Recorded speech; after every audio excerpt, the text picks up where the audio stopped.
Yeah, a large order on a time frame that we can deliver on because our drones don't build themselves. So right now we're pretty much building them to order, which we have pre-sold like 10 at one time previously, but that's basically our sort of production capacity within like a 4 to 6 week sort of time frame.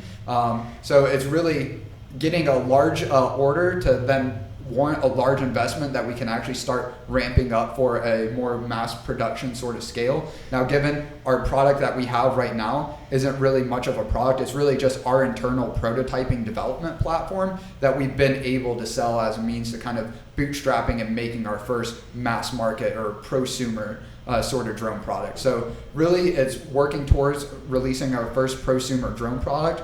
And if we're just continuing to operate on our own accord, that's another like 3.5, 4 years just to get it to market, and then worrying about how we can actually ramp it up to start producing it even at the scale of hundreds, let alone tens of thousands or more, which we'll need to produce it at. And I would like to speed it up, right? 3.5, 4 years, there's a lot that can happen between now and then.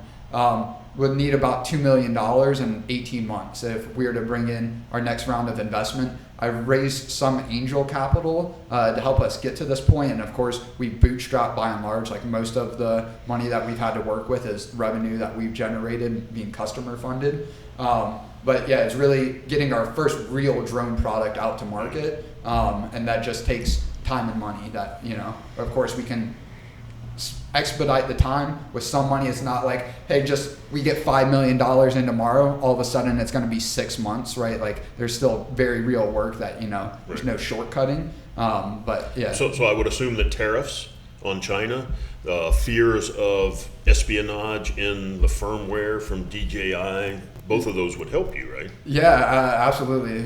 Some of our existing customers are now, there are some misguided regulations that have been put in place that keep us from some of the larger order opportunities, which are predominantly with like the Army right now.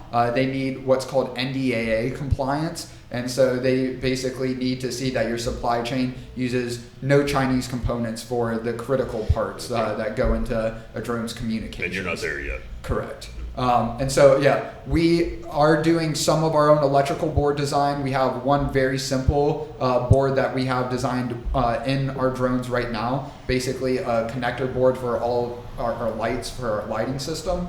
But we're developing also a self-identifying payload system. So I don't know if you've heard of CAN bus.